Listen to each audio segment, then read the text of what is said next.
नमस्कार दोस्तों, उम्मीद है आप सब कुशल मंगल होंगे। आइए शुरू करते हैं आज की कहानी। रीमा गर्भवती थी। सास ससुर और अन्य बड़े बुजुर्गों के जब भी चरण स्पर्श करती वही रटा हुआ पुराना आशीर्वाद मिलता। दूधो नहाओ पूतो फलो, उसका मुंह उतर जाता। सोचती कि लोग बेटी होने का आशीर्वाद क्यों नहीं देते। बिटियां तो घर की रौनक होती हैं, कितनी प्यारी, खूब सजाओ, फ्रिल वाली फ्रॉक पहनाओ या निकर, कितनी क्यूट। उसे लगता काश ये संतान बेटी हो। समय पूरा होने पर जब उसे दर्द में अस्पताल ले जाया गया, चीखते हुए भी उसके दिमाग में गुड़िया सी बेटी की ही छवि थी।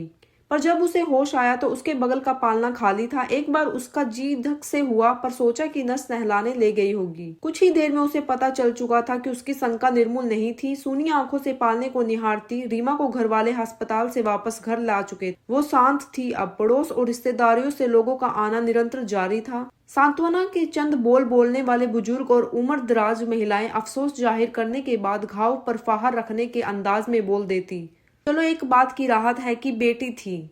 किसी का ध्यान रीमा की तरफ न था। न वो खा रही थी, न पी रही थी और न ही कुछ बोल रही थी। शून्य में ताकती उसकी आंखें पत्थर हो चुकी थी। अचानक रीमा की बहन का ध्यान उसकी उस अवस्था पर गया। रीमा रीमा, उसने आवाज दी, पर रीमा ने आवाज की दिशा में देखा भी नहीं। वैसे ही सामने शून्य में देखती रही। कुछ अस्पष्ट सी आवाजें उसके कान में फुसफुसा कर रही थी। बेटी थी, अच्छा हुआ। स्थिर बैठी रीमा की आंखें पलके भी न झपक रही थी। घबरा कर बहन उसके गाल पर होले होले थपकी दी। ए रीमा, कुछ बोलो, बोलो ना। अच्छा सोना है, सो जाओ, आराम मिलेगा। पर कोई जवाब न पाकर सभी की सहमति से डॉक्टर को बुलाया गया। उसने भी उसे बुलवाने के भरसक प्रयास किए, पर सब निरर्थक रहा। अचानक डॉक्टर घर वालों की तरफ मुड़कर बोला, उसको कोई गहरा आघात लगा है, उसको रुलाना बहुत आवश्यक है, नहीं तो जीवन को खतरा भी हो सकता। अब तरह तरह के प्रयास किए जाने लगे। कोई कहता माँ से उसका बच्चा छीन गया, कोई बोलता ईश्वर बड़ा अन्यायी है। पर रीमा जस की तस परस्तर प्रतिमा की भांति निर्जीव सी बैठी रही। तभी हड़बड़ाई सी रीमा की माँ का प्रवेश होता है। अरे मेरी लाडो, क्या हो गया? माँ ने उसके सिर पर हाथ फेरते हुए कहा।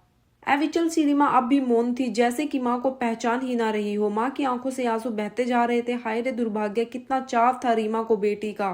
क्या क्या कहती रहती थी, कितने अरमान थे बेटी को लेकर। माँ तुम देखना कैसे सजा कर रखूंगी अपनी गुड़िया को। क्या नकली गुड़िया मेरी असली गुड़िया के आगे भला ठहरेगी? माँ का प्रलाप जारी था। और मेरी गुड़िया बड़ी होकर डॉक्टर बनेगी। रीमा ने तो उसका नाम भी सोच लिया था, आर्या। स्थिर बैठी रीमा के शरीर में अचानक ही कंपन हुआ और कलेजे को चीरती हुई इसकी आवाज कमरे में गूंज गई। माँ, हाय रे मेरी आर्या, मेरी गुड़िया। और रीमा अचेत होकर वही फर्श